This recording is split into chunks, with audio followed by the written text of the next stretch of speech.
de abrir las puertas. Por eso está con nosotros la doctora Esther Bayat. Por favor, doctora. Buen día a todos. ¿Me pueden compartir pantalla, por favor?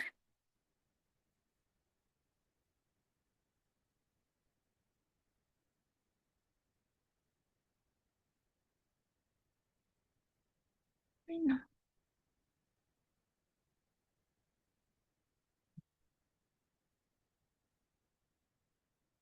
bueno, Ya la estamos viendo, doctora. muy bien. Adelante. Sí, para Gracias. servirle. Un abrazo, doctora Bayat. Gracias, Es un doctora. honor tenerla con nosotros. Tiene una historia que nos pasaríamos todos una semana escuchándola y no nos cansábamos. Adelante, doctora Bayar. Bueno, el tema de hoy es el asentimiento informado.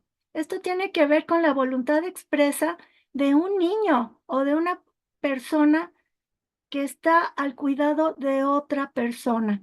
Asentir significa aprobar, aceptar, admitir, acceder.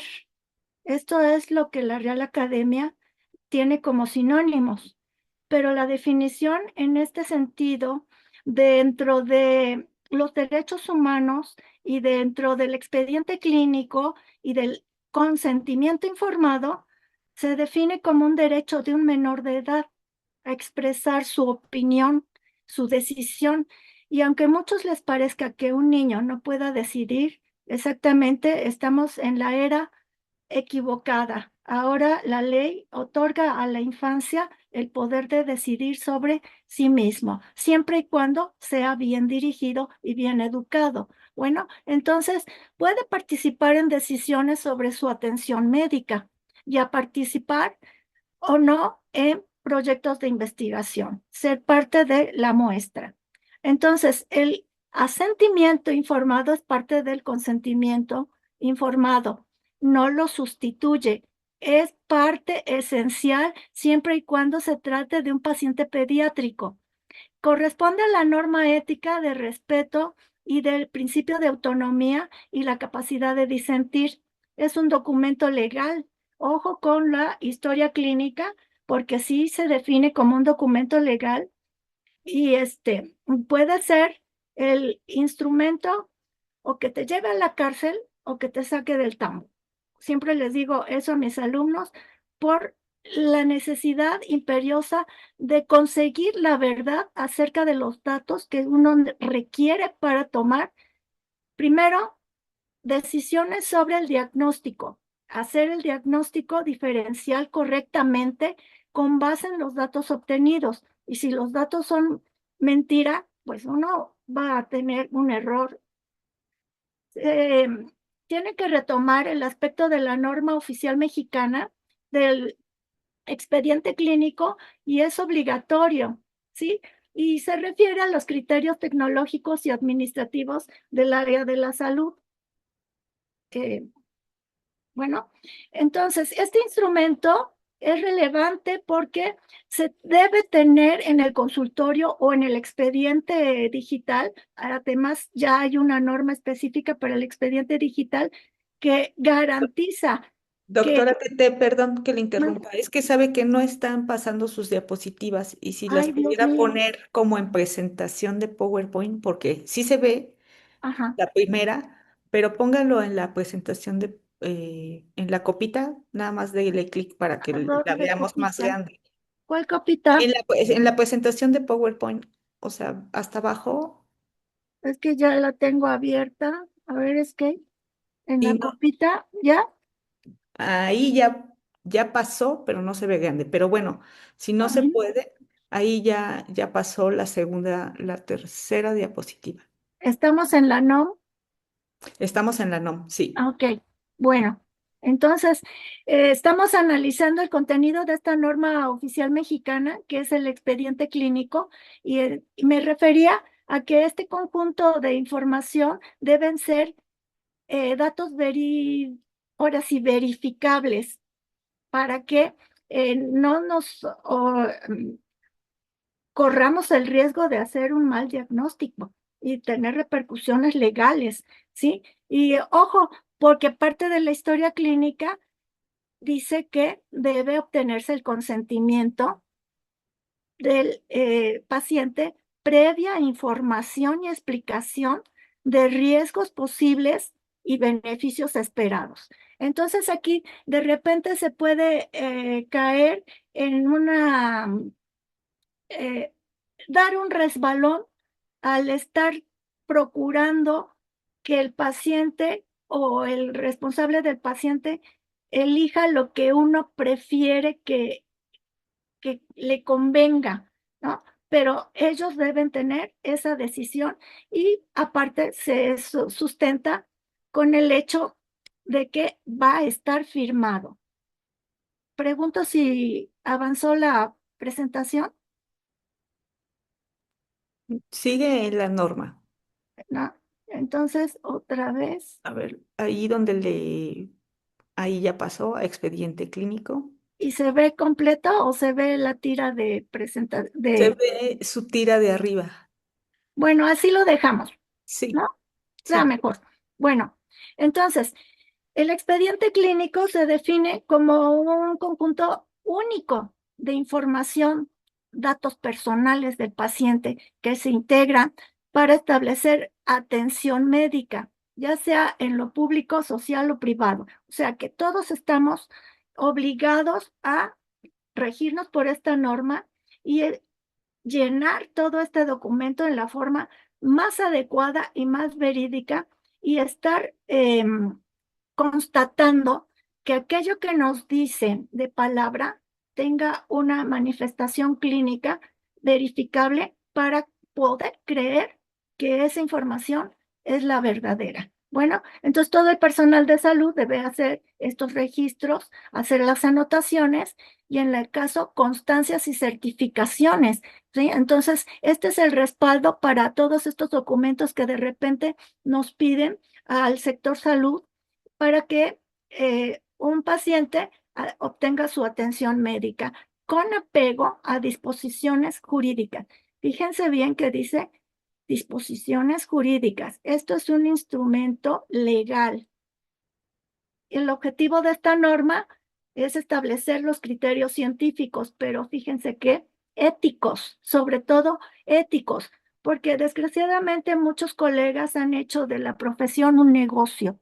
Sí está bien tener una recompensa por los servicios que uno hace, pero más bien nos debe regir y mover los aspectos éticos de beneficio para el otro, ¿sí? Entonces aquí la tecnología debe estar al servicio del operador y son obligatorios en la elaboración, la integración, el uso, el manejo, estar en el archivo clínico para conservarlo y es propiedad del hospital, pero también del pediatra, bueno, en mi caso, del estomatólogo pediatra de mi consultorio y en un dado caso que se pida, pues el paciente también tiene derecho a tener una copia. Bueno, y ojo, porque es información confidencial, ¿sí? Esto no se puede estar divulgando de manera fácil. Aquí está la propiedad. ¿De quién es el expediente clínico? Aquí dice que es propiedad. La norma establece que es de la institución o del prestador de servicios médicos que lo genera. Bueno, entonces, ojo, cuando no dependa de una institución, esto se refiere a la práctica privada. En caso de instituciones del sector salud, entonces esta norma debe apegarse esta institución a las disposiciones de materia que estén vigentes de su hospital. Si en su hospital tienen esa política de poder dar copias de manera fácil o hacer un protocolo para poder diferir esa información, pues se tiene derecho de titularidad.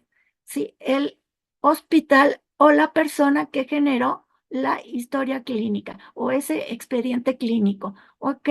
Y de hecho, el compromiso es la protección a la confidencialidad de los datos en términos de esta norma. Entonces, porque tiene implicaciones jurídicas. Bueno, Entonces, mucho cuidado porque estamos bajo la lupa, ¿sí? En el campo de la aplicación estamos todos los médicos o especialistas o personal que pueda otorgar servicios para atención de la salud. Y aquí voy al hecho del paciente pediátrico por el asentimiento informado. Se refiere a una protección a la infancia. Y ya la Constitución ya tiene establecido que la niñez tiene derechos, ¿sí? Y están bajo responsabilidad de adultos. Y por eso se establece un marco legal. Todo esto empezó en la Convención sobre los Derechos de los Niños en un Tratado Internacional de Derechos Humanos, pues realmente de apenas 1989, que tendrá casi 40 años, casi 40 años, y todos los demás años de la humanidad, la infancia siempre ha estado desprotegida. El marco legal para la protección a los derechos humanos de los niños viene de la Convención Internacional de los Derechos de los Niños de la UNICEF en 2015 y está asentado en el artículo 5. Aquí dice que los estados, ¿sí?, deben respetar las responsabilidades. El Estado tiene responsabilidad sobre la niñez, ¿sí? Los derechos y deberes de los padres también son responsables sobre la niñez, o en su caso, algún miembro de la familia cuando estén ausentes los padres. Bueno, y la comunidad también estamos todos obligados a ver que la niñez tenga un crecimiento sano emocionalmente, también saludables, que estén bien alimentados y que sean bien dirigidos y bien educados. Bueno, entonces aquí, según lo establezca la costumbre local, aquí viene una observación. Establezca costumbre local. Bueno, hay algunas etnias que se rigen por usos y costumbres y en muchos de ellos está permitido el matrimonio infantil y eso habrá que ponerlo bajo la lupa porque se estaría vulnerando la voluntad de una persona eh, infantil. Bueno, entonces las personas están a cargo del niño en el ambiente legal. Entonces, eh, de esto tiene que ver con la evolución de las facultades del niño. Habrá niños muy pequeños que apenas puedan con el idioma y que no puedan tener un coto de decisión sobre sí mismos, pero conforme van creciendo y van siendo educados y estar siendo insertados en los aspectos culturales de su grupo familiar, pues entonces se tiene que hacer una orientación apropiada para que el niño ejerza sus derechos reconocidos por esta convención que se estableció en la UNICEF desde el 2015. O sea que tiene 17 años apenas. Esta convención internacional de los derechos de los niños, en el artículo 12, establece que los estados que conforman parte de esta convención garantizarán que el niño esté en condiciones de formar un juicio propio de derechos de expresar su opinión libremente en todos los asuntos que le afecten al niño, teniéndose debidamente en cuenta las opiniones del niño. Entonces aquí, ¿cuántos de nosotros pues nunca fuimos tomados en cuenta al momento de decidir sobre nuestro futuro, ¿no? Entonces, esto pues ya parece algo más bonito, esperanzador para la sociedad moderna.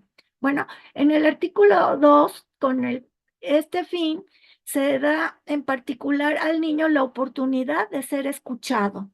¿Cuántas veces de nosotros, o al menos ya por mi edad, pues nunca fui escuchada, ¿no? Y hasta cuando me daban la oportunidad de participar, pues yo no sabía ni cómo, ni qué decir, ¿no? Ni cómo participar. Bueno, entonces, actualmente ya la infancia ya tiene este derecho y ya pueden expresarse y de hecho, sí, ya se aprecia en la televisión que forman parte, que se expresan y muchos niños lo expresan bastante bien y eso es admirable. Bueno, entonces también puede expresarse directamente el niño o a través de su representante o a través, por ejemplo, de un órgano apropiado como es el DIF o alguna institución a cargo de cuidado de algunos niños. Bueno, entonces, para tener apego a esta ley. En esta convención, también en el artículo 24, fíjense bien, que dice que los niños tienen derecho a disfrutar del más alto nivel posible de salud y servicios para el tratamiento de las enfermedades y rehabilitación de la salud.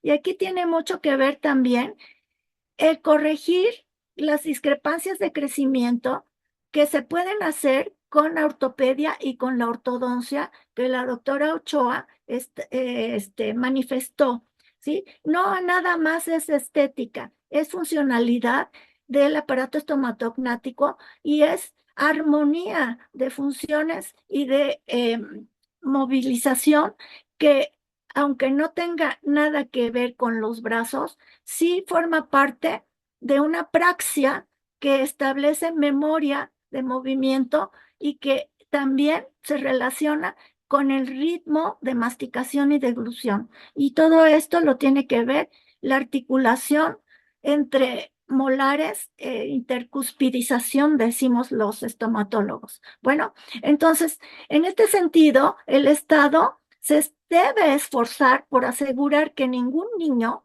se quede sin ese derecho a disfrute de estos servicios sanitarios. Esto garantiza que los niños deben ser atendidos para promover su estado de salud y en este sentido establecer un ritmo de crecimiento apropiado de acuerdo a la normatividad también. En este artículo también asegura la plena aplicación de este derecho y se deben adoptar las medidas apropiadas. Uno, para reducir la mortalidad infantil y durante la niñez. Ok, esto se va a lograr con la prestación de la asistencia médica y la atención sanitaria. Entonces, como ustedes pudieron observar, el Hospital de Atención a la Niñez Poblana es un hospital de tercer nivel, ¿sí? Ahí se forman también médicos especialistas, pero también se atienden a los pacientes pediátricos con la mejor calidad de atención médica, ¿ok? Con el fin de combatir enfermedades y, ojo, dice malnutrición en el marco de la atención primaria de la salud, ¿ok?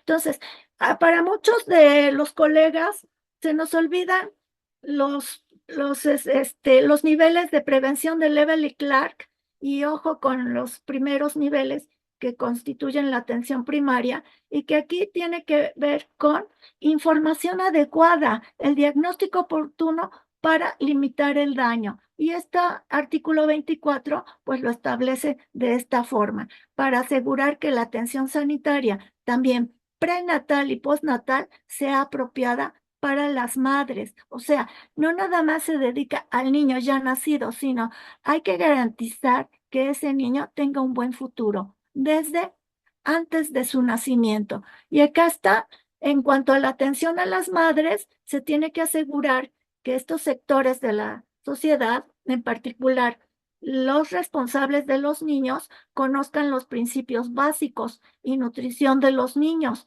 ¿ok? Y promover la lactancia materna. Qué bueno que ya está pasando de moda la alimentación con biberón.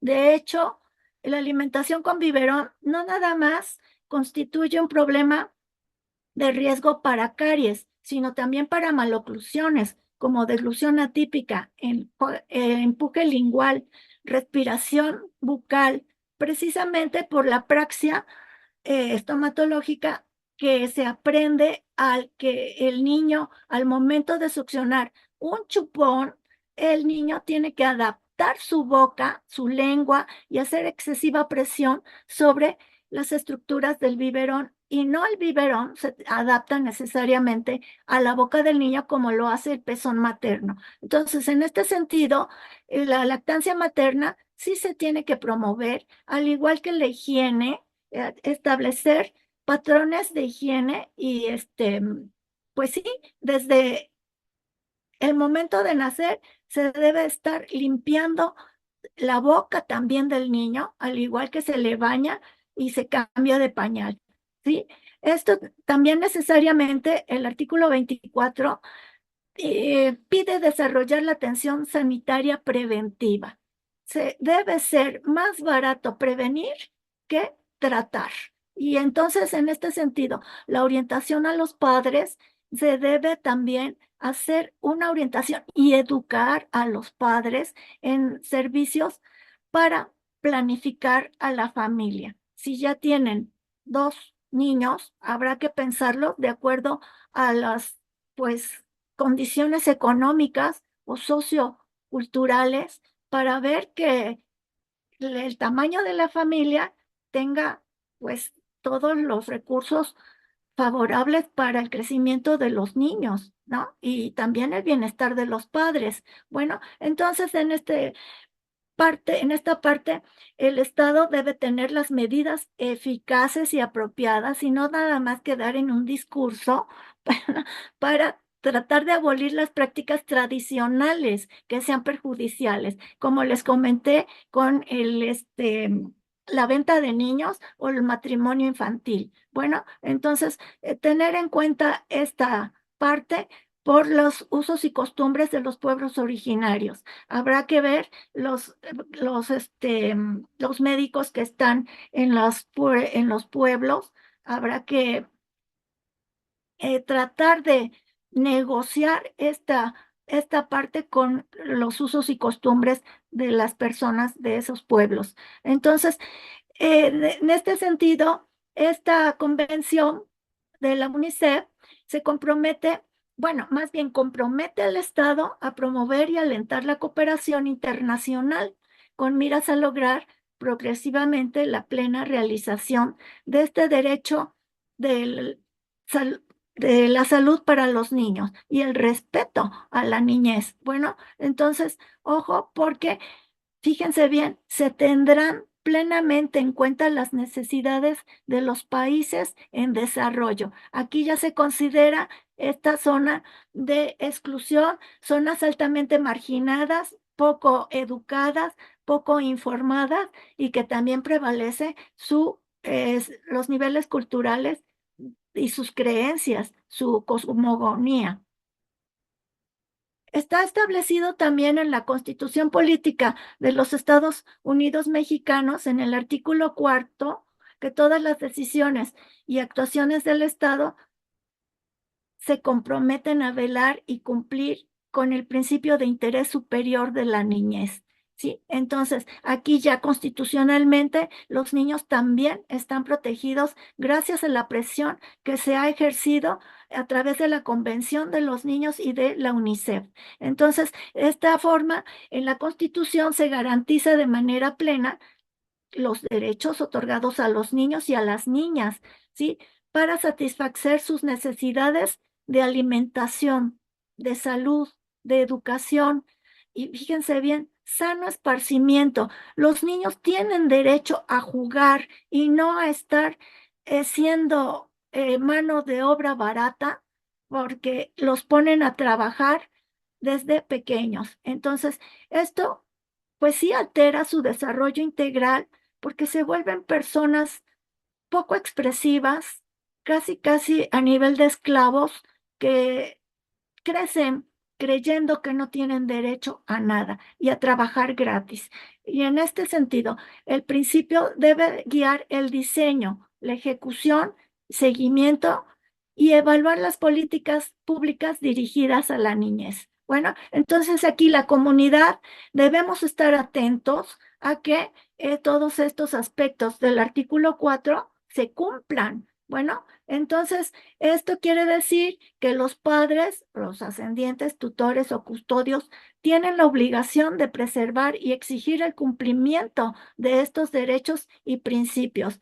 Mucho cuidado porque muchas veces los ascendientes, los tutores y custodios son los que victimizan a los niños y son los primeros que les impiden su derecho al esparcimiento y los ponen a trabajar ya desde muy pequeños.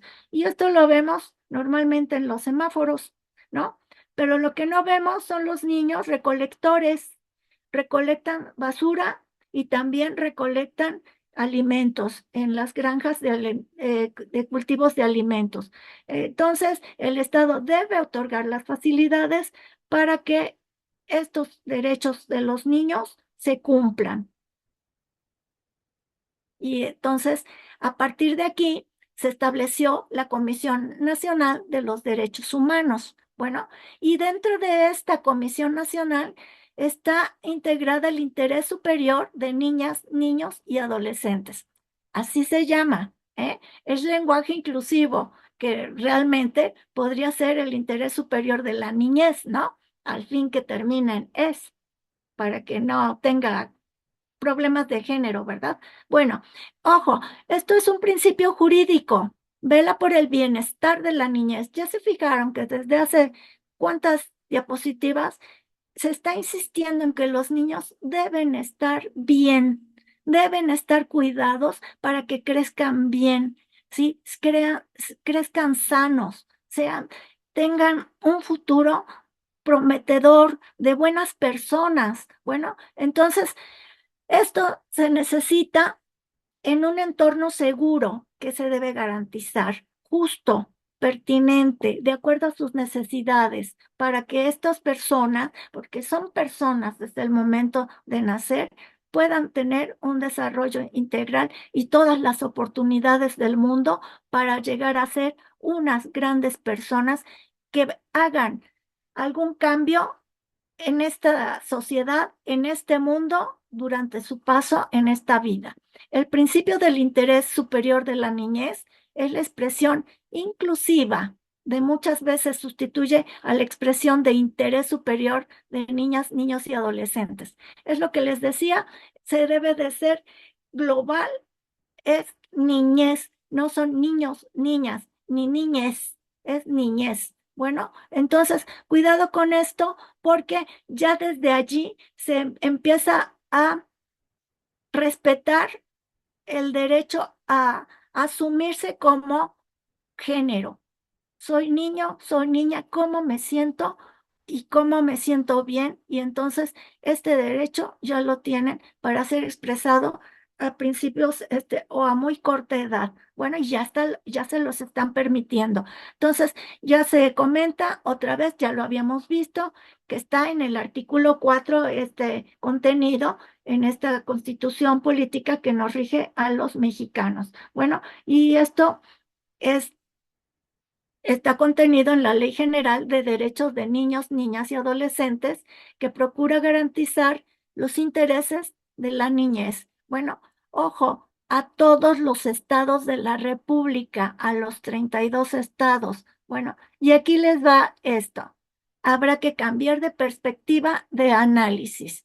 El enfoque tutelar es con el que crecimos bastantes de nosotros antes del 2015, ¿sí? O de 1990 y tantos, porque siempre estábamos con que el adulto sabe lo que es bueno para los niños, decide y hace lo que cree que el niño, ¿sí?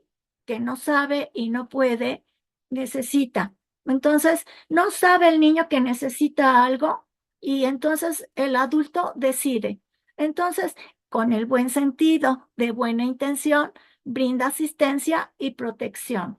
Ajá, a ver si es cierto. Bueno, pero a partir de este derecho de los niños de la Convención y los derechos humanos constituidos en la Constitución, está el enfoque de los derechos de los niños, niñas y adolescentes, ¿sí? Entonces, el niño, la niña y el adolescente es titular de sus derechos le son inherentes no se lo dan los adultos. Ya nacemos todos con derechos y tenemos derecho a manifestarlo. Bueno, y la persona, ahora que nos toca a nosotros ser adultos, pues tenemos la obligación de garantizar que todos los niños, las niñas y los adolescentes tengan las condiciones adecuadas para ejercer sus derechos. Eso es que el adulto debe garantizar el ejercicio de los derechos. O sea que respetar esta normatividad.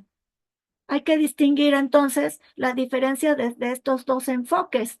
El enfoque tutelar, el adulto se hace cargo de todo porque cree que el niño no puede decidir sobre sí mismo y decide lo que el adulto cree que es lo mejor para el niño.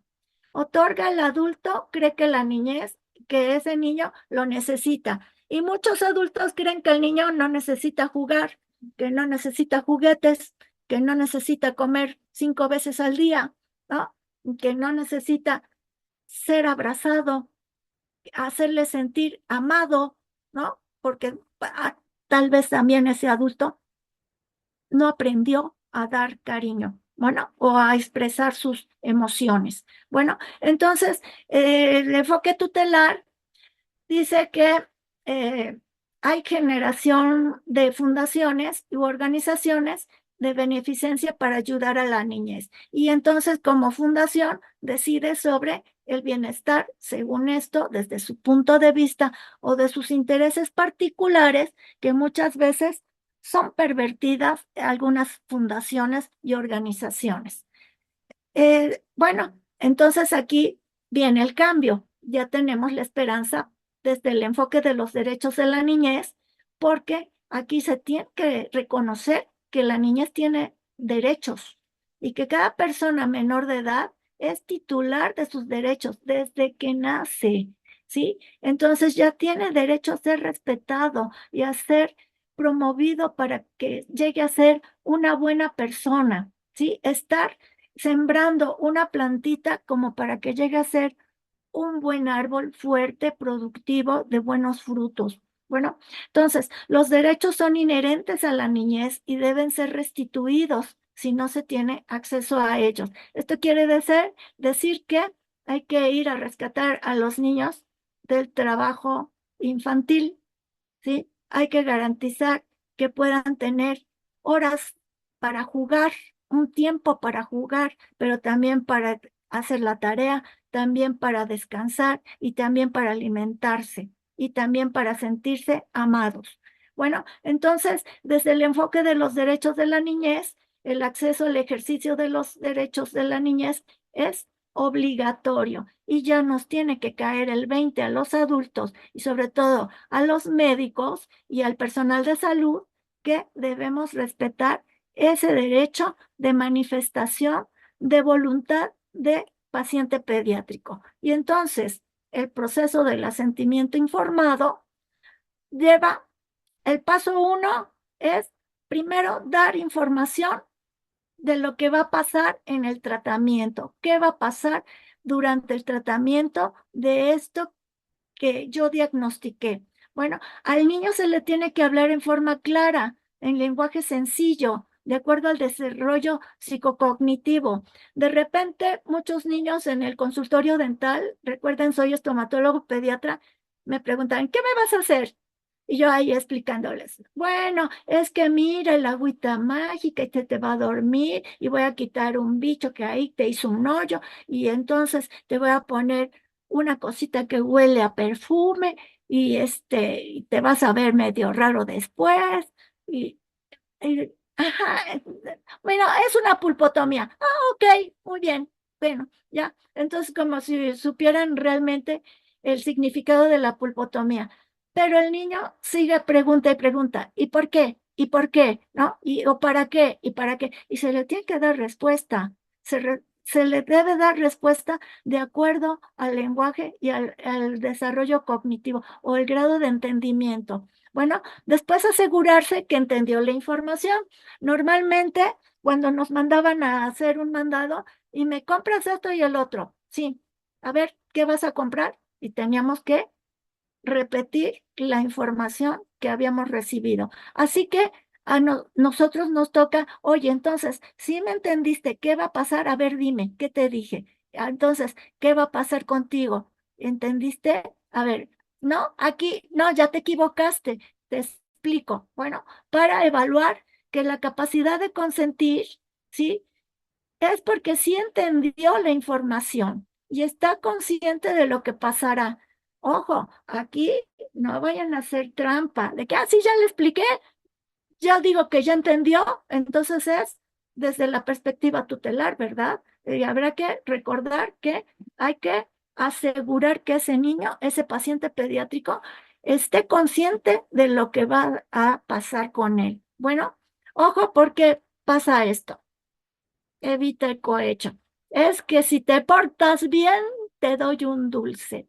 Eso es un cohecho. Bueno, y entonces el niño, ustedes cuando los cohechan, ¿no se sienten amenazados? Yo sí, sobre todo con los alumnos que me quieren cohechar para que pase la asignatura y siempre les digo, no te voy a dar licencia para matar. Bueno, evitar las mentiras y las amenazas. Y aquí siempre, desde el momento de anestesia, no te va a doler. No, sí molesta.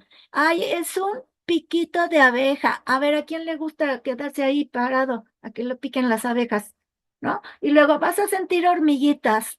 ¿Y a quién le gusta estar en un hormiguero? Esos son mentiras. Entonces, ojo, porque ya son, conductas muy repetitivas que tenemos algunos adultos profesionales y que se tratan de erradicar desde este punto de vista. Hay que estar conscientes de este compromiso y esta responsabilidad sobre este paso de obtener el asentimiento informado, porque se tiene que hacer válido el derecho al paciente pediátrico a expresarse. Sí, y es que tengo miedo, voy a llorar. Ok, a ver, mira, pero ¿por qué? Y establecer un diálogo a su nivel, ¿sí? No estar aquí con expresiones muy superlativas porque muchas veces no nos van a entender. Bueno, los niños tienen derecho a manifestar sus emociones y sentimientos y uno los tiene que entender, comprender, asimilar y tratar de ubicarlos para que evaluar si ya está entendiendo a lo que va a ser sometido o cambiamos de técnica de manejo y control de la conducta y nos lo llevamos a desensitización o de repente es irracional, no puede con el miedo, pues tenemos la opción de sedación o anestesia general, pero no se puede sobrepasar el, el aspecto emocional y no se debe ignorar el miedo que el paciente pediátrico puede manifestar. Bueno, el niño es una persona, es un miembro de la familia, tiene derecho a preguntar y también a decir que no, ¿no? Entonces, sí, no, no quiero. Ok, por esta vez no quieres, pero mira lo que va a pasar, ¿sí? Y entonces hablar con los padres a dar opciones, no obligar, no coercionar. Bueno, y aquí se establece una relación del médico con el paciente pediátrico. Y ojo, porque se basa en una comunicación efectiva o efectiva de ubicarse en el nivel de desarrollo lingüístico que el niño tenga. Efectiva, ver que nos está entendiendo correctamente, ser honestos, no hablar con mentiras, porque con un paciente pediátrico se pierde la confianza y se pierde la buena conducta. Ser también una comunicación directa con el niño y respetuosa. Es que no quiero, por hoy no quieres, pero va a tener consecuencias. Mira, y empezar a negociar, porque los niños son muy buenos negociantes. Bueno, entonces, la comunicación con los niños, pues hay que tener en cuenta que los niños tienen un lenguaje reducido. Bueno, de repente, pues, ¿qué me entendió? Quién sabe, a lo mejor se quedó en mira, que eso ya sabe que es un verbo de poder mirar o poder darse cuenta, pero lo demás ya no me entendió. Bueno, ojo con los referentes fantasiosos. Se puede utilizar también a favor tratando de explicar las cosas con sus referentes fantasiosos. Bueno, porque sus experiencias son escasas. pero de repente ellos ven muchas películas de Disney o de caricaturas y pues sí, los pediatras tenemos que estar muy actualizados en estos programas de caricaturas o de consumo, ¿sí? De videos que los niños están expuestos. Bueno, entonces exigen los niños siempre la verdad.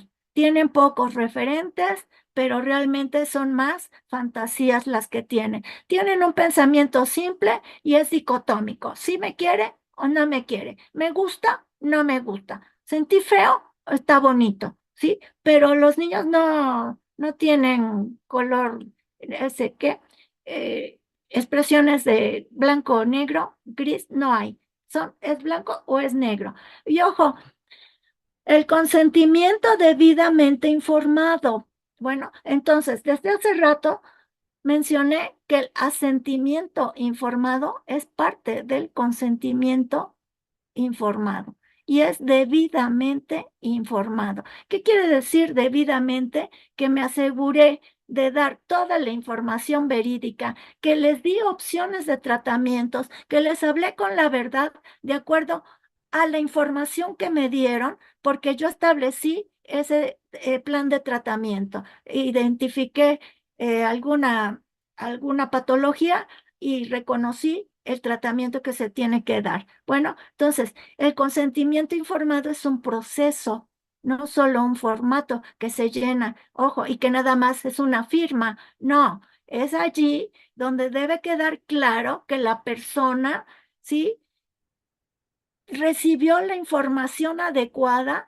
y tuvo el derecho de decidir o de poder disentir con las opciones que yo le pude dar, ¿sí? Pero, ojo, es el consentimiento, ya debe estar el asentimiento, porque si no se va a caer en el aspecto del tutelar, ¿verdad? Entonces ya no se van a estar atendiendo los derechos de los niños. Y esto es negociable, hacerles entender bien a los responsables de esos pacientes pediátricos que todas las opciones son opciones y que todas deben tener los mismos beneficios, tal vez diferentes costos, ¿sí? Pero para evitar eso, normalmente en la situación de nosotros con terapia pulpar y reconstrucción con coronas, cuesta lo mismo que una exodoncia, que normalmente, pues está más fácil, quítale el diente al fin que es de leche, y no, señor, porque debe tener un aparato, ¿sí? Que previene la maloclusión, ¿sí? Y entonces es un mantenedor de espacio. Así que cuesta lo mismo. Y lo que más conviene es que el niño conserve sus dientes hasta el momento en que la naturaleza indique que debe haber el cambio. Bueno, entonces, cuidado con esto porque se tiene que informar sobre riesgos, beneficios, consecuencias o problemas que se pueden presentar durante el desarrollo. Ojo, aquí dice de una investigación en la cual participar. Bueno, pero también puede ser sobre un tratamiento recibido. Y acá está el fundamento. Esto es el consentimiento informado. Es un derecho, ¿sí? Ya lo habíamos visto, del niño. El niño al asentimiento le otorga autonomía, es persona, ¿sí? Tiene libertad de conciencia en la medida de su desarrollo. Es un proceso que implica dar información, obtener el asentimiento, hacer la discusión sobre riesgos y beneficios. Y, ojo, la prueba acredita que el derecho es respetado. ¿Cómo? Con la firma. ¿Está de acuerdo? Sí firma. ¿No está de acuerdo? No firma. Y muchas veces en el servicio de estomatología pediátrica de la Facultad de Estomatología, muchas veces, sí, las señoras decían, no, pues no firmo, pues con la pena no le podemos dar el servicio, ¿sí? Con la pena. Esto es constitucional. Nos dejaban dicho de lo que nos íbamos a morir, pero pues ni modo, nosotros cumplimos. Bueno, entonces, ojo, vamos a pasar a este aspecto de la investigación, ¿sí? Es necesario que se haga mucha investigación, sobre todo en la población pediátrica, porque hay muchas nuevas enfermedades productos de los desarrollos culturales y de alimentación, ¿sí? Condicionados por los aspectos socioculturales y económicos de la alimentación. Entonces, se tiene que hacer investigación y sobre todo también en cualquier grupo de edad, pero es crucial en la población pediátrica. Bueno, para que esto se pueda hacer y obtener el asentimiento de los pacientes pediátricos que van a formar parte de una muestra y establecer que ese asentimiento va a estar contenido en el consentimiento, debe haber un protocolo de investigación, ¿sí? Y entonces, esta norma oficial mexicana, la NOM 012, Salubridad 3 del 2012, establece que los criterios para la ejecución de proyectos de investigación en seres humanos, bueno, y tiene que estar contenido en el artículo 13 de esta norma. ¿Ok? También está en el reglamento de la Ley General de Salud, en el artículo 22, fracción 5. Y esta norma, ¿sí?, de la Ley General de Salud tiene normas técnicas que establecen el proceso de protocolización, material y métodos y uso debido en los aspectos éticos que va a llevar ese diseño de investigación. Y estas son las normas técnicas que establece esta norma de investigación en motivo de salud en seres humanos. Bueno, la norma técnica 313 establece los criterios y hasta un formato con los aspectos que debe presentar los proyectos de investigación y los informes técnicos de investigación en las instituciones de salud. Sí, porque muchos hospitales tienen esa obligación de investigar constantemente para generar nuevas formas más efectivas de diagnóstico y mejorar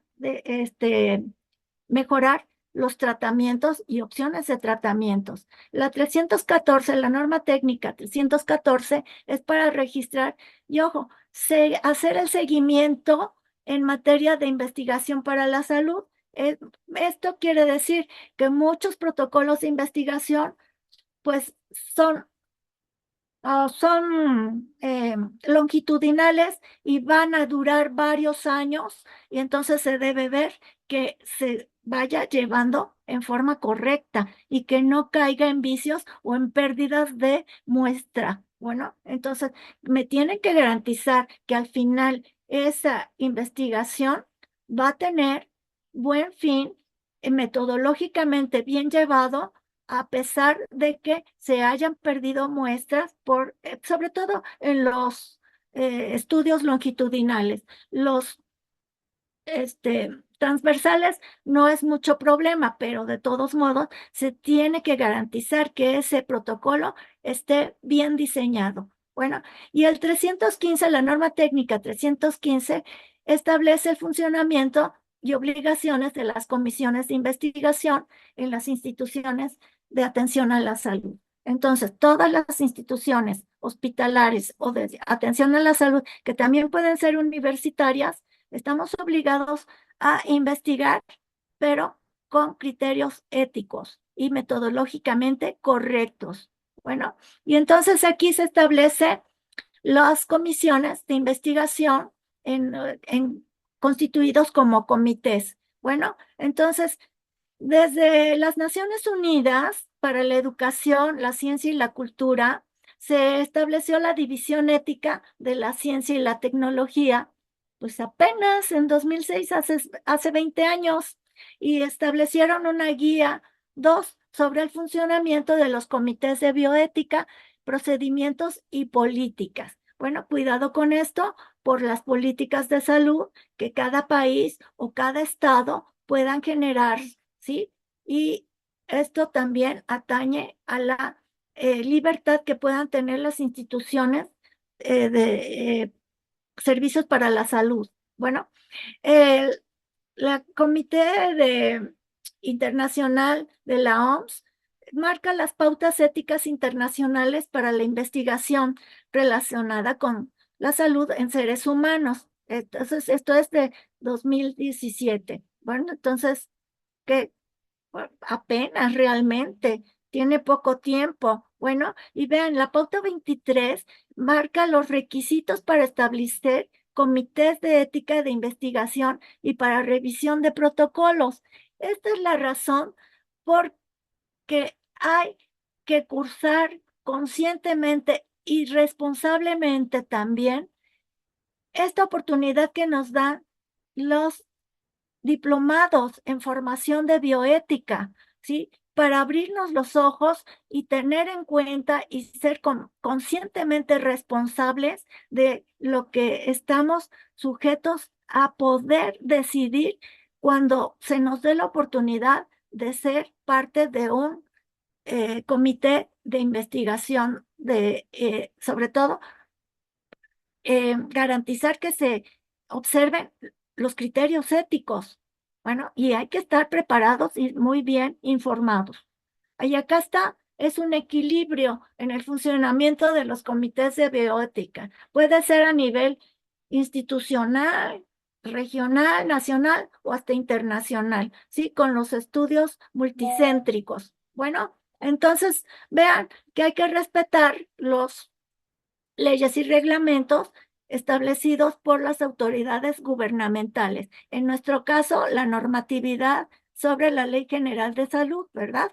Bueno, y acá están los comités de ética, deben considerar las disposiciones para reducir los riesgos al mínimo. Si se acuerdan que el asentimiento y el consentimiento informado toma en cuenta los riesgos y beneficios que pueden recibir de las opciones de tratamiento. Bueno, y también de poder participar o no en una investigación como sujeto de muestra. También se tienen que equilibrar los riesgos con los posibles beneficios individuales para los participantes. Siempre deben obtener algo de nosotros como para convencerlos de que no les vamos a hacer daño, es por su bien y que me pueden ayudar a obtener información que necesito para poder establecer mejoras en el diagnóstico o en el desarrollo de un tratamiento o diseñar un nuevo tratamiento. Bueno, y también se tiene que garantizar la seguridad del sitio de estudio, ¿sí? No te voy a llevar a un lugar donde estés expuesto a muchos peligros. Yo debo garantizar que donde esté el sitio de estudio vas a estar seguro, ¿sí? Y hay que evaluar la factibilidad de la investigación. De repente no hay los medios, no están los aparatos que se necesitan, tampoco se pueden conseguir, pues ni modo.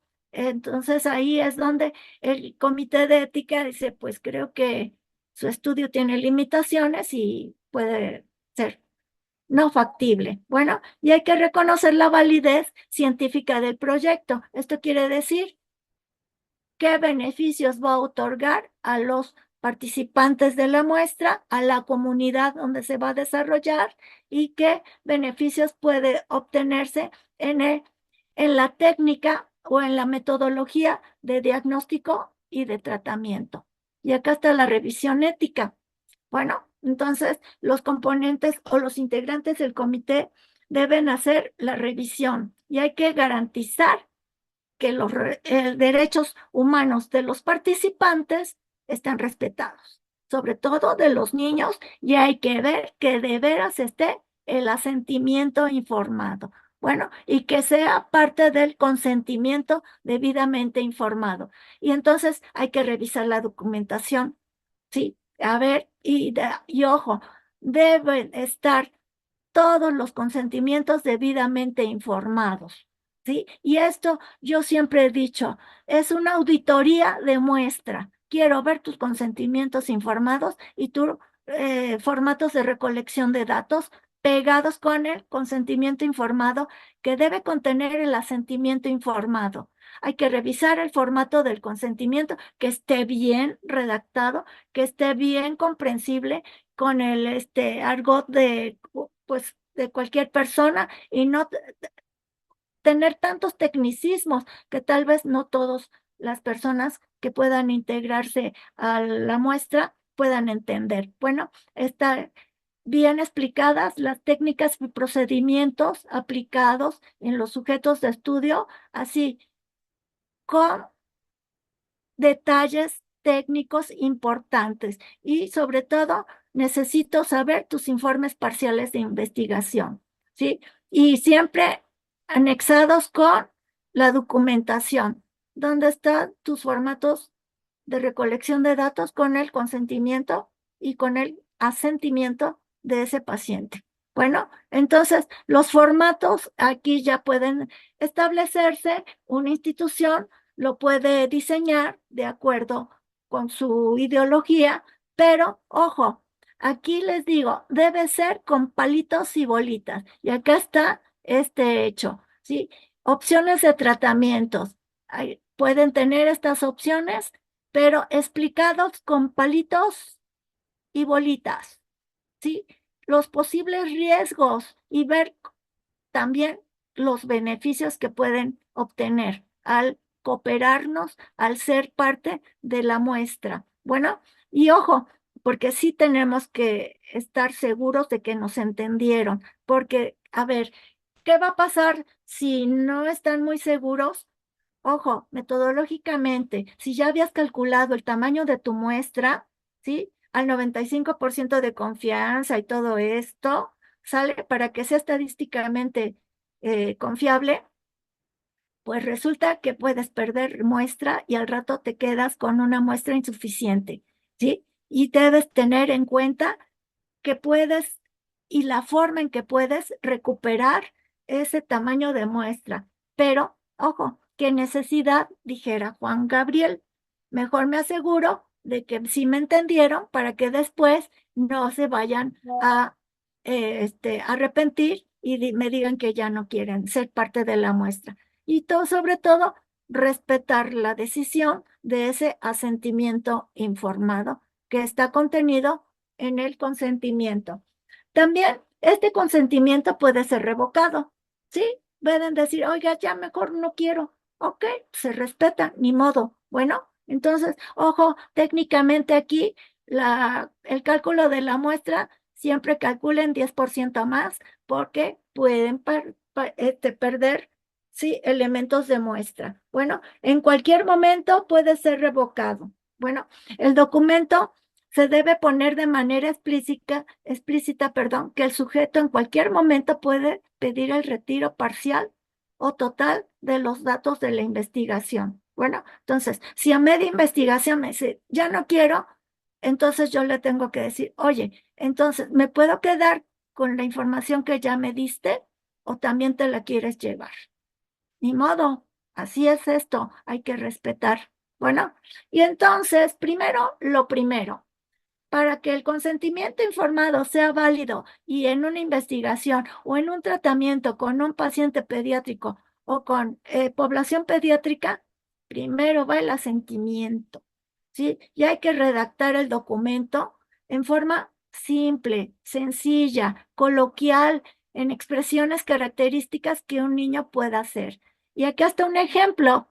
Para menores de 7 años, puede ser, ya me explicaron que me van a hacer para que me cure y me avisaron todo lo que me puede pasar y contestaron mis preguntas y sí entendí que puedo decir que no quiero, pero que sí acepto. Bueno, me estarán diciendo cómo va mi curación. Y acá está un lugar para que ponga su firma o su huella. Y entonces acá ponen su nombre y acá queda establecida la fecha. Este formatito chiquito se anexa al consentimiento informado. En el caso de los proyectos de investigación, también. Primero el asentimiento, ¿sí? Ojo, hay que explicarle a los padres sobre el objetivo del proyecto de la investigación, ¿sí? Hay que decirles pros y contras. ¿Me va a dar permiso de revisar a su niño? ¿Me va a dar permiso? Bueno, si me da permiso, usted puede saber que va a tener el diagnóstico del estado de salud de todos los dientes de su niño. También va a obtener que su niño va a aprender a lavarse los dientes y va a tener un kit de higiene bucal. Bueno, entonces, más o menos, ese es un aspecto práctico para que los padres puedan ver si hay seguridad o hay algún peligro que les impida dar el permiso. Bueno, entonces necesito que el permiso, ¿sí?, lo tenga para abordar al menor de edad. Ya ojo, porque ahora ya es tan difícil tratar con población pediátrica por pues todo el peligro al que ya se han visto expuestos. Bueno, y estar integrado el formato del asentimiento informado para ser aceptado o rechazado. Acá están los componentes del documento del asentimiento, consentimiento. Hay que hacer un checklist. A ver, ese formato tiene la identificación de la institución responsable del proyecto, hay un título del proyecto, aparece el nombre del investigador responsable, hay una descripción del objetivo. El objetivo es viable, es coherente, está bien redactado en términos estadísticos, es breve la explicación de las maniobras en las que se aplicarán, si es método, procedimientos, justificar la elección como sujetos de estudio. Aquí están los elementos de inclusión para obtención de las muestras, quienes sí voy a incluir, a quienes voy a rechazar, a quienes voy a eliminar. Explicar los beneficios están allí en ese formato, mencionar los posibles riesgos, así que aquí no hay riesgo, de veras, de veritas, a ver si es cierto, ¿sí? Entonces, mucho cuidado, sobre todo cuando estás tratando con personas, y que son niños, mencionar los posibles riesgos. Bueno, asegurar la confidencialidad, ¿sí? Esto nada más se queda en mi archivo o en mis formatos de investigación y permitir el ejercicio voluntario y autónomo de la elección para participar o no. Pues me dijo que no, chispas, bueno, tengo que ver, seguir buscando a alguien que sí quiera participar. ¿A qué se refiere este término de asentimiento por representación? ¿Sí? El niño muy pequeño o una persona incapacitada completamente puede no tener un criterio propio. Entonces, alguien es responsable sobre esta persona con bastantes dificultades en la toma de decisiones, y esto tiene que ver con el respeto al principio de autonomía. Bueno, el que cuida a esta persona incapaz de tomar decisiones por sí misma, sería considerada como una persona que respeta la autonomía del que está bajo su cuidado, y denota que ciertamente se intenta sustituir a la persona incapaz, sí, pero teniendo en cuenta el propio sistema de valores, ¿sí? Entonces, normalmente el que cuida a un niño, un bebé que no puede hablar, no puede decidir, pues es su padre, es su madre, o algún anciano o algún persona con algún retardo importante o disminución neurológica, pues debe participar y sustituir a tomar la decisión de participar o no. Bueno, entonces, esto quiere decir que se sustituye la voluntad de aquella persona porque nunca han tenido un sistema de valores personal. Tal es el caso de los niños o niñas muy pequeños o personas con graves discapacidades intelectuales, o aquellas que, aunque las hayan tenido, no las han expresado en forma clara y explícita, como por ejemplo los pacientes psiquiátricos.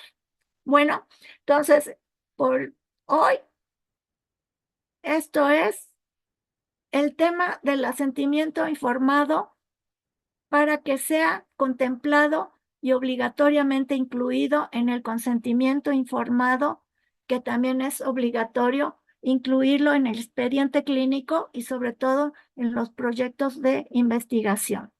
Gracias. ¿Alguna duda? A ver, ¿ya me salgo? Felicidades, querida doctora. Ay, doctora.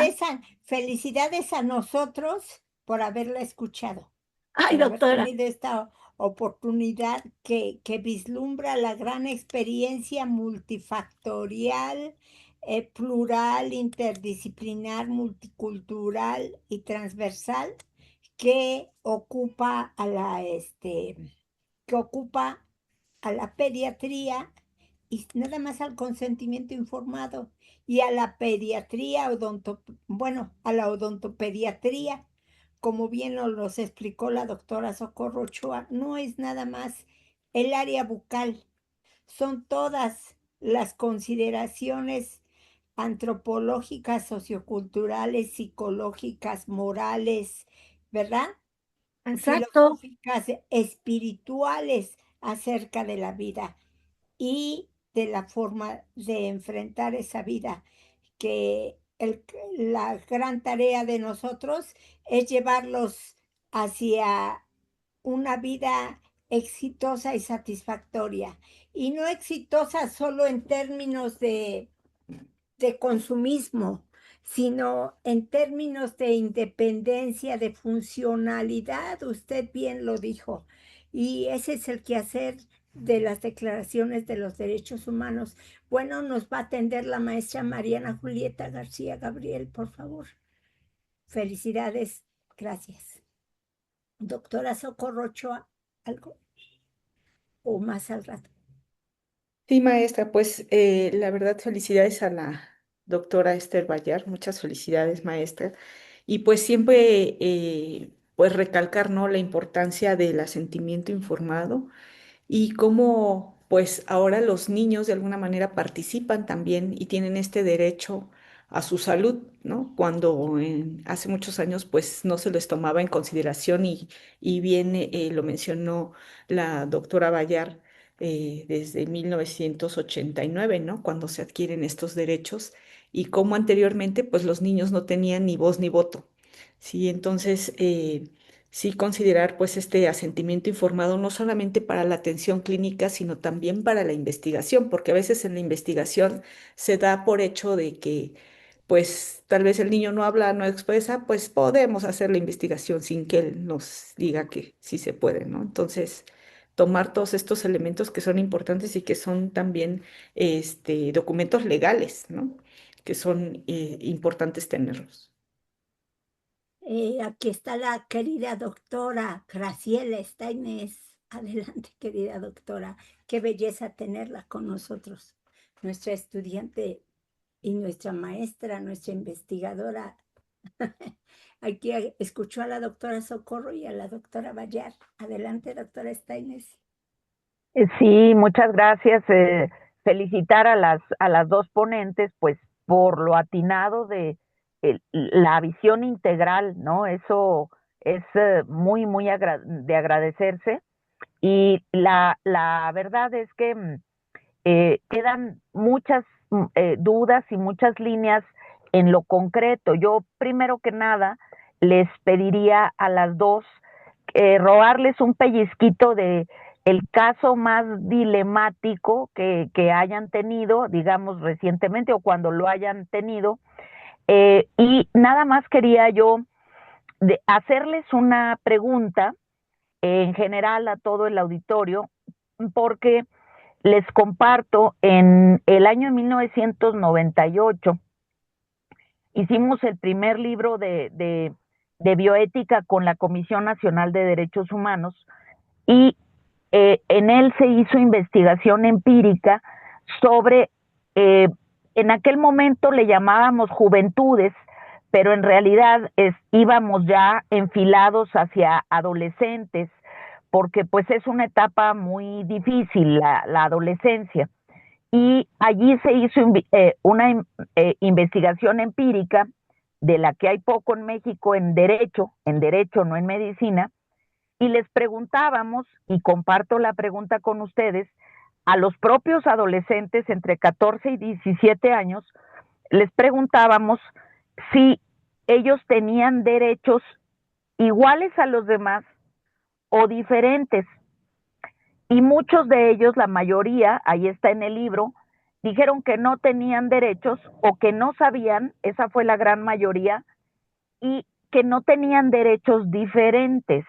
Entonces, una cosa es la evolución de los derechos y otra cosa es lo que la persona sabe sobre sus derechos. Entonces, si la persona no sabe si tiene derechos iguales o diferentes, ahí es una pregunta muy profunda que parece sencilla.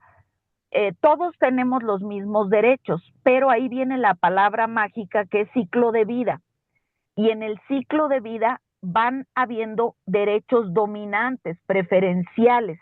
Por eso el interés superior de la infancia significa poner a los niños primero. ¿Pero qué es eso? ¿Qué significa poner a los niños primero, por ejemplo, cuando hay violencia familiar? Entonces, aquí el punto que quería yo introducir es que dos puntos muy concretos, muy concretos. Los derechos de las infancias, que se crean realmente en las infancias, efectivamente son más o menos recientes. Siempre vamos 30 años por detrás, siempre vamos 30 años por detrás de los avances internacionales. Pero hay otro derecho que es general y que es muy importante porque como que no lo vemos tan relevante, que está en el artículo 6º constitucional, que es el derecho a la información. Y la Ley General de Salud establece el derecho, ahí lo puse por ahí en el chat, el derecho a una información clara, veraz y oportuna, no después, no cuando ya está el niño ahogado, sino oportuna. Entonces, este derecho a la información lo tenemos todos, absolutamente todas las personas, incluidos las niñas y los niños. Entonces, creo que la doctora Esther hizo muy bien en mencionar el tema de los comités de investigación, porque fue allí en los comités de investigación internacionales, antes de la Convención de Niñas y Niños 1978, donde se puso en la agenda internacional no solo el asentimiento para menores, minor assent se llama en inglés. Y ahí yo tengo una propuesta diferente de denominación, porque asentir, como decía la doctora muy bien, quiere decir parafrasear, quiere decir comprendiste, me expliqué, o sea, de los dos lados, me expliqué yo y comprendiste tú, y entonces en ese sentido van las 5 diferencias entre consentimiento informado y asentimiento, pero ahí en la investigación con seres humanos, en esa comisión, fue donde surge el asentimiento en 1978 y a partir de ahí que va llegando lentamente a los países, a los estados y se van suscribiendo las formas de garantía. Allí una cuestión es la diferencia en el ciclo etario. Antes de los 8, luego de los 8 a los 14, y ya en muchos países a los 14 años ya son responsables, plenamente responsables. Entonces, de los 14 a los 17 casi ya se está hablando de consentimiento. Por eso, precisamente, la idea es no solamente decirle pros y contras, sino también la parte del diagnóstico. ¿Qué tienes? ¿Qué tienes? ¿Por qué lo tienes? Si se puede, la etiología, pero la distinción de ciclo de vida sí es muy importante, no solamente para menores, para niñas, niños y adolescentes, sino específicamente también para personas con alguna capacidad cognitiva diferente. Ya ven que ahora estamos con estos términos nuevos de neurodivergencia. Entonces, por eso felicito mucho a la doctora Esther, porque allí es donde nace y tiene sus 5 diferencias, y el punto más problemático pues está en la discrepancia entre los tutores legales y el disentimiento que en determinado momento pueda tener el niño o la niña, el adolescente o la adolescente, y pues la persona con algún tipo de discapacidad, ¿no? De algún tipo de diferencia cognitiva, y entonces ahí vienen los problemas, porque el asentimiento no suple al consentimiento, no lo suple, pero sí es indispensable. Entonces, otra cosa, el segundo punto que es brevísimo, es que la Constitución es la norma de normas, es la que obliga a todo y manda en la Suprema Corte y en los niveles altos de decisión. Pero abajo de ello pues está la pirámide con las leyes, con los reglamentos, con las normas oficiales, y sí tenemos en el reglamento de la ley, en la Ley General de Salud se habla de información, derecho a la información, y luego ya en el reglamento sí se habla específicamente del asentimiento, y luego pues ya viene todo el tema procesal de cómo están los llamados formatos, que deben de contener, que no, pero sí está esta parte del diagnóstico, del que la persona sepa qué tiene y qué está detonando eso que tiene, porque imagínense que nos equivocamos de diagnóstico y esto nos llegó a la Comisión Nacional de Derechos Humanos, pues por muchos temas, por transfusiones con los mormones, por eh, otros, digamos, diagnósticos eh, debatibles, muy controvertidos. Tiene esto o tiene lo otro. Y en el caso de niñas y niños menores de 8 años, pues los problemas se hacían más graves. Entonces, quería yo nada más ponerles que ahí se los pongo en el chat, el tema del reglamento y la parte específica del derecho a la información que está en el artículo 6, que les recomiendo mucho que lo revisen, porque ahí vienen todos los derechos desagregados, el derecho al honor, el derecho a la propia imagen, y es un derecho que permea, es como un paraguas, y que poca gente, digamos, le toma tanta importancia, porque bueno, ¿y esto cómo se aplica o cómo se hace, como dicen, cómo se hace respetable, ¿no? ¿Cómo se hace para que se respete? Pero es un derecho fundamental que tiene que ver con cómo se guardan los datos, cómo se protegen, cómo, cómo se resguardan, cómo se gestionan, cómo se almacenan, cómo se transmiten, y esto permea pues casi que cualquier actividad. Entonces, yo les dejo esta preguntita para si las doctoras quieren compartir ese caso así más delicado con niñas o niños y la aplicación de este criterio etario, ¿no? Antes de los 8 es una situación, de 8 a 14 es otra, y de 14 a 17 casi que ya nos estamos acercando al derecho de la persona adolescente a conocer directamente, a disentir y a diferir y casi que a tomar las decisiones con esta idea de progresividad del interés superior de la infancia. Pues eso sería todo y realmente agradecerles por sus excelentes ponencias, tanto a la doctora Socorro como a la doctora Esther. Gracias, mi querida doctora Loyola. Gracias, querida doctora Steines. Exactamente, que acabamos de escuchar la dinamicidad con la hermenéutica en la historicidad y comprensión, aplicación de la indivisibilidad, de integralidad, inviolabilidad e inalienabilidad de los derechos humanos para su progresividad. ¿Verdad, doctora? Eso es lo que escuchamos de la doctora Steines Vega con la doctora Esther y la doctora Socorro Ochoa. Y muchas gracias. Siempre súper enriqueces este espacio, querida doctora. Steines, un abrazo. Vamos a ver a la maestra Mariana Julieta. Gracias. Sí, buenos días. Muy interesante toda la conferencia. A Y mí la me surgen dos reflexión. preguntas. ¿Sí se escucha? Sí. Ay, gracias.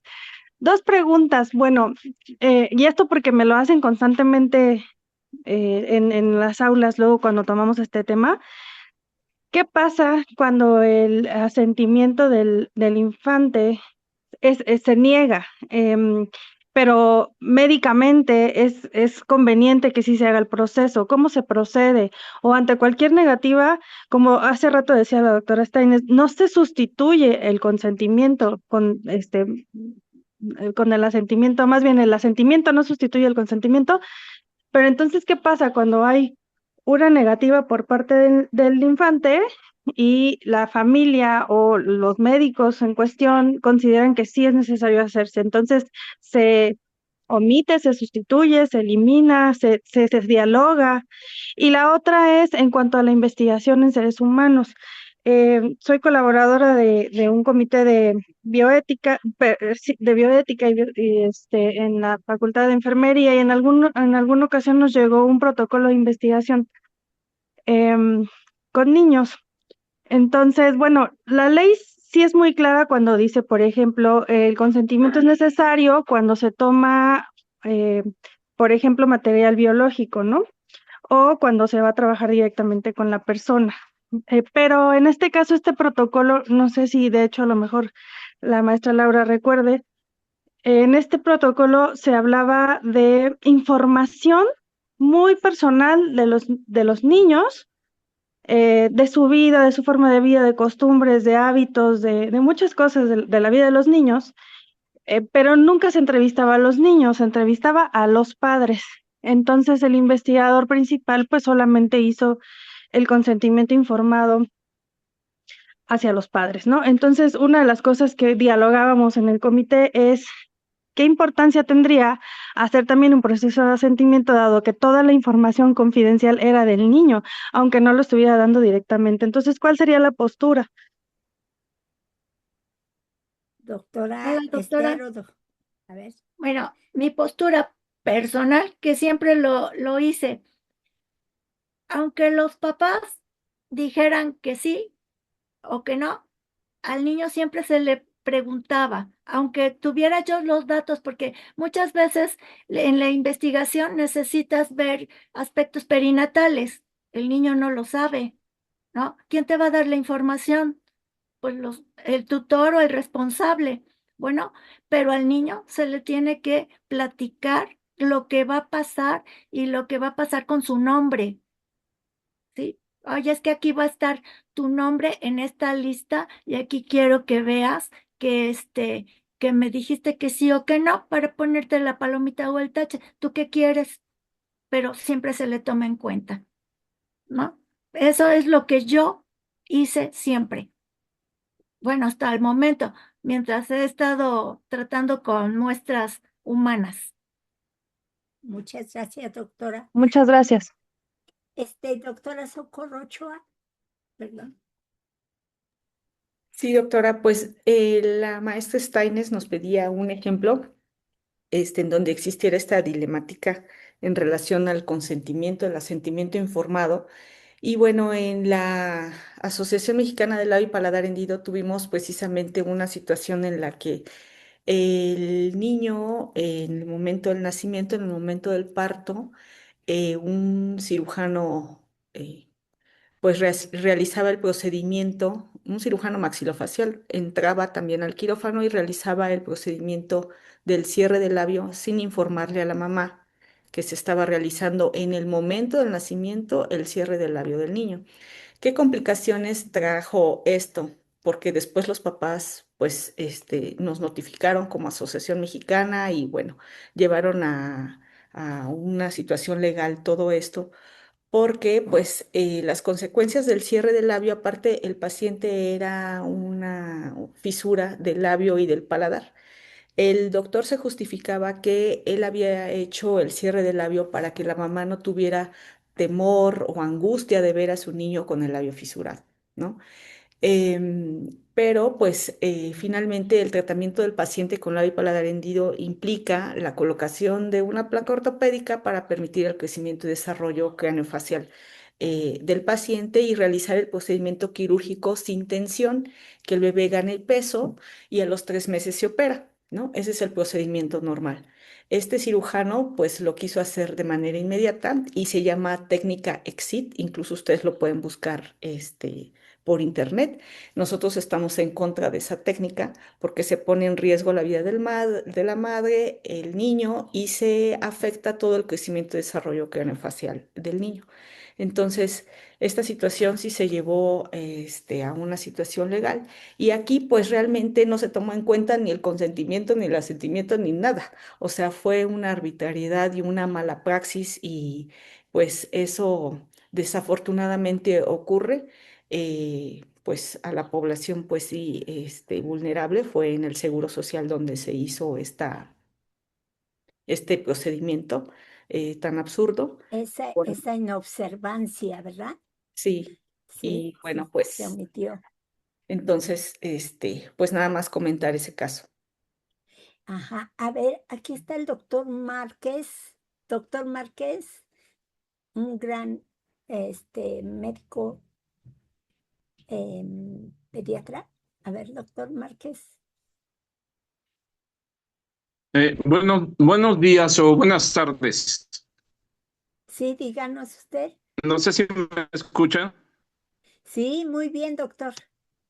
Bueno, quería hacer un comentario respecto a lo que mencionaban sobre el consentimiento y el asentimiento. Eh, a lo mejor la doctora Steines me puede corregir, pero el asentimiento es información de lo que se va a realizar. No es precisamente para que acepte o no, porque es un menor de edad. El consentimiento informado, eso sí, si es un menor de edad, entonces los padres tienen la responsabilidad de aceptar o no de acuerdo a lo que le comenta el médico. Y al niño se le va a informar qué se va a hacer y cómo se va a hacer. El asentimiento no es para que el niño diga sí o no, a menos de que sea un programa o un proyecto de investigación. Bueno, ese es mi comentario. No sé si la doctora quisiera comentar algo.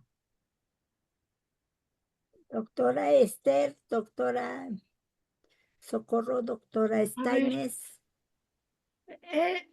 A la doctora Steines, creo que el doctor la solicitó para su duda. Pregunta. A ver, doctora Steines, por favor. Sí, exactamente le tocas el dedo en la llaga, doctor, porque justo la doctora Esther ponía la palabra tutelar. Nosotros en derecho usamos el término de la sociología llamado adultocentrismo.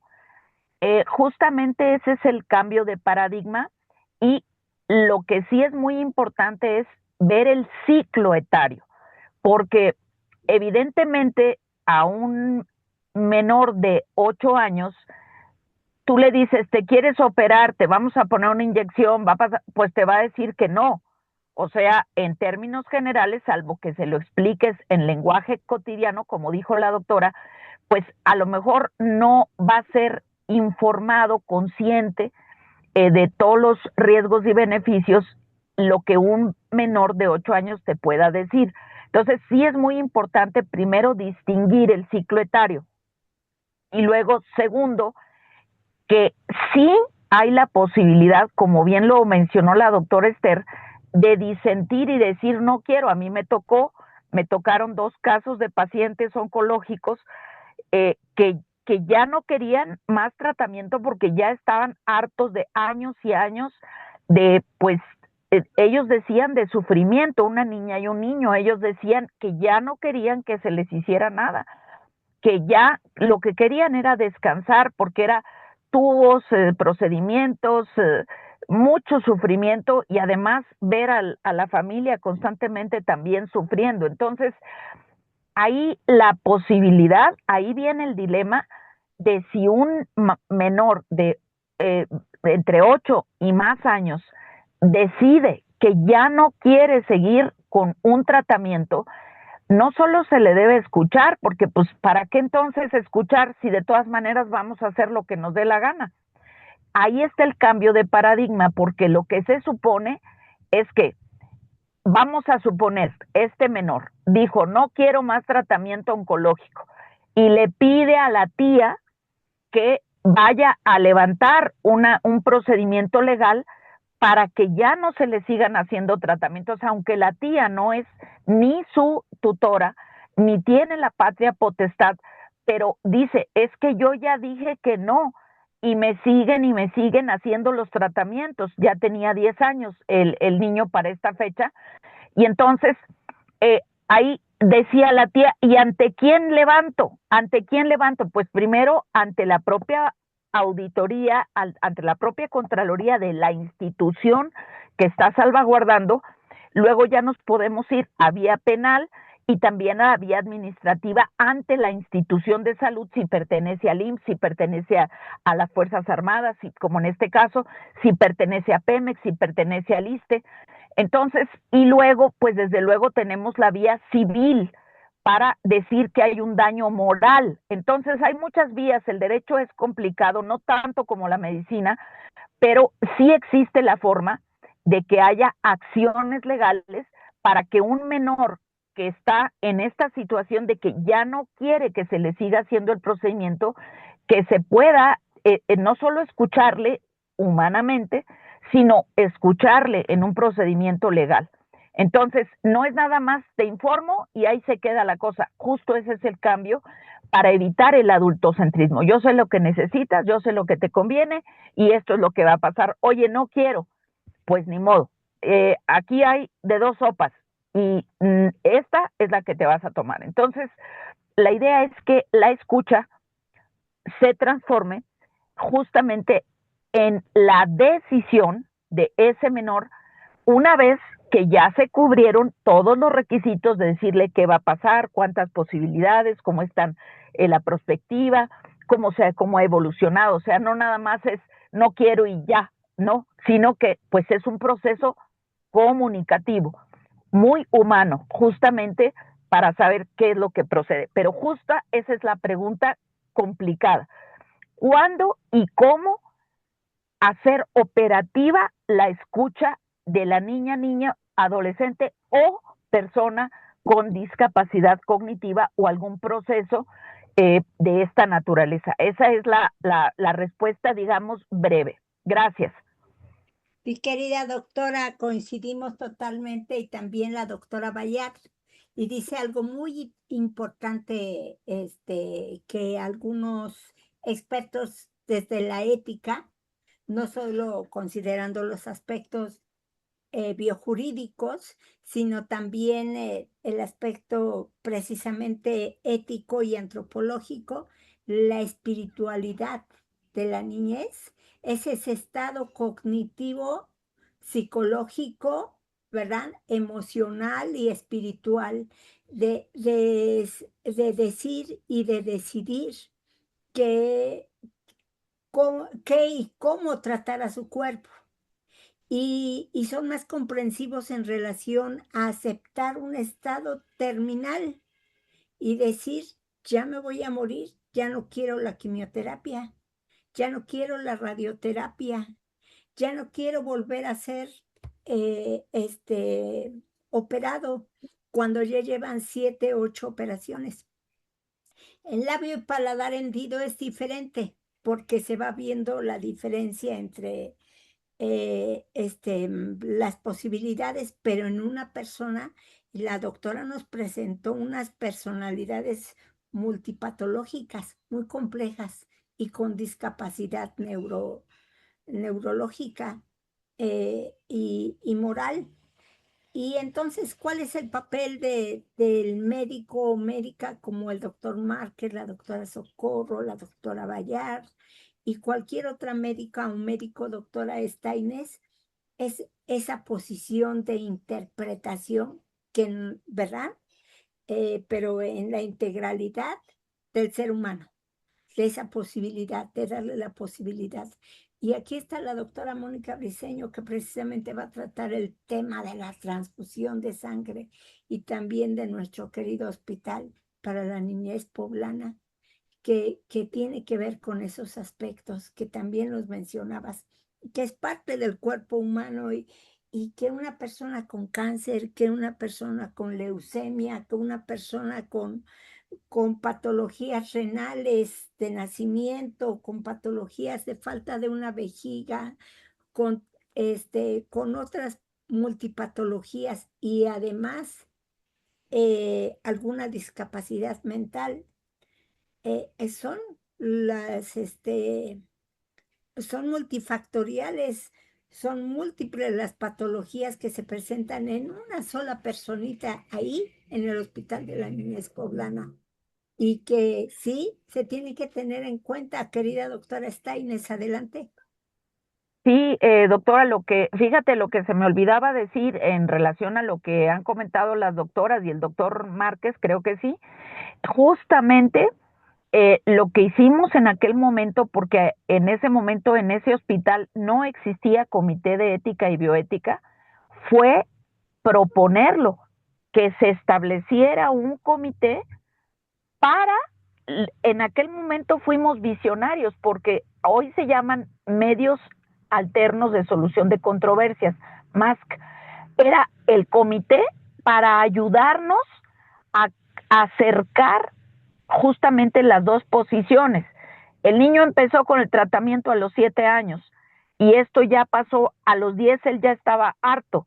Y entonces lo que nosotros propusimos fue que se integrara el comité para que pudiera acercar las posiciones y que hubiera terapeutas, era el grupo multidisciplinario, para que sobre todo hubiera psicólogos o psicólogas que acercaran la posición, que los padres entendieran la postura del niño y que el niño entendiera pues que los padres lo que querían era mantenerlo vivo, ¿no? Mantenerlo vivo con la esperanza pues de que mejorara, pero el diagnóstico ya prácticamente ya no era positivo. Entonces el niño dijo, ¿para qué me siguen haciendo sufrir? ¿No? Entonces la idea fue justamente crear un comité de ética, en ese momento de bioética, para que hubiera una comunicación que acercara las posturas, que ambos se comprendieran y que llegaran a un acuerdo.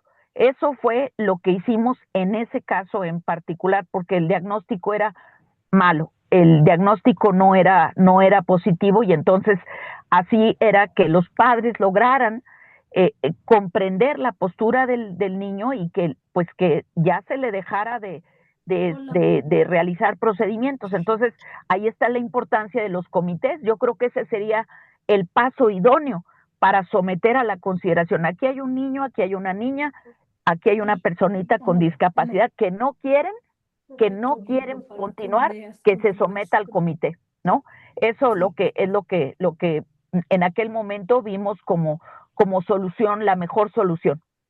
Me da mucho gusto escuchar el origen, no lo había yo escuchado, de la adultocracia o la juventucracia, porque también se da, ¿verdad?, en relación a los otros grupos extremos, de edades extremas, donde la juventud es la que va tomando las decisiones, y al no entender esos ciclos de vida y esa dimensión que se mantiene en cada ciclo de la vida, vamos aprendiendo a pedacitos y hemos causado un caótico mundo de intergeneracional, para atrás y para adelante, donde hay una gran complejidad en la toma de decisiones para el desarrollo y evolución de la educación, de la atención médica, de la atención para la vida, para la muerte y en todas las esferas de las disciplinas, precisamente por ese aprendizaje tan fragmentado, y qué bueno que nos veniste a dar luz en ese aspecto, mi querida Steines. Y dice adultocentrismo y enfoque de ciclo de vida hasta 8 años y de 14 a 17 años. Así es. Y también la doctora Bayard, bueno, consideró todas esas posiciones y le agradecemos, y también a la doctora Socorro Ochoa. Es muy importante el caso que nos presenta y la tarea que nos dejan, igual que el doctor Aquilino Márquez Toledo. Muchas gracias a todas y todos. Está la